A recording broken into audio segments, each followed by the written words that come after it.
പിറ്റേ ദിവസം രാവിലെ 7 മണിയൊക്കെ ആയപ്പോൾ എല്ലാവരും വന്ന് സെറ്റ്. അപ്പോൾ നമുക്ക് വിറയ്ക്കും, കാരണം ഡ്രോൺ കൂടി ഓപ്പറേറ്റ് ഒന്ന് ഇതെല്ലാം കൂടി നോക്കണല്ലോ. ഡ്രോൺ ക്രാഷ് ആകാതെ നോക്കണം, ഷെയ്ക്ക് വരാണ്ട് നോക്കണം, പിന്നെ ആ ഷോട്ട് കിട്ടണം, ടൈമിങ്, വണ്ടിയുടെ ടൈമിങ്, അത് വന്നിട്ട് മാസ്ക് ആണ് ഏറ്റവും പ്രശ്നം. കാരണം അടുത്ത ഷോട്ടിലേക്ക് സ്റ്റിച്ച് ചെയ്യാനുള്ള. അപ്പോൾ പ്രോപ്പറായിട്ട് ഡ്രോൺ വന്ന ചെറിയ ബോർഡാണ്, ആ ബോർഡിൻ്റെ തൊട്ടടുത്തോടെ മാസ്കാണ്. പിന്നെ നമ്മൾ നിൽക്കുന്ന സ്ഥലം ഡ്രോണിനകത്ത് വരാത്ത പോലെ നിൽക്കണം. പിന്നെ നമുക്ക് ഇവിടുന്ന് ജഡ്ജ് ചെയ്യാൻ പറ്റത്തില്ല, അത് കറക്റ്റ് ആ ഡ്രോൺ വന്ന് പാസ് ചെയ്യുന്നത് ഈ ബോർഡിൻ്റെ ഫ്രണ്ടിൽ കൂടെയാണ് ബാക്കിൽ കൂടെയാണെന്ന് ജഡ്ജ് ചെയ്യാൻ പറ്റത്തില്ല. ചിലപ്പോൾ അത് തട്ടും. അങ്ങനെ കുറേ സാധനങ്ങൾ ഓരോ ടൈമിൽ തലയിൽ കൂടെ പോകണം. അപ്പോൾ നമ്മൾ ഇന്നിങ്ങനെ വിറയ്ക്കും. അത് പിറ്റേ ദിവസം രാവിലെ 7 മണിയൊക്കെ ആയപ്പോൾ നല്ല ലൈറ്റൊക്കെ ആയിരുന്നു.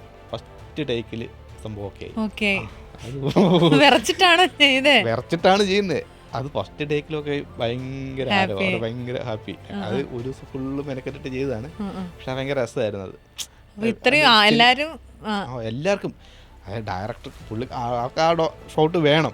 അത് ഞാൻ അന്ന് ലൊക്കേഷൻ കാണാൻ മുതൽ എടുത്തു കൊടുത്താൽ അത് ഭയങ്കര ഇഷ്ടപ്പെട്ട്, അത് വേണം.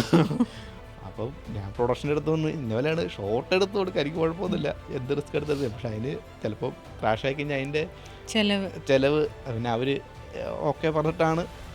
എല്ലാം എനിക്ക് അത്രയും കൂടി ചെയ്യാൻ പറ്റൂല.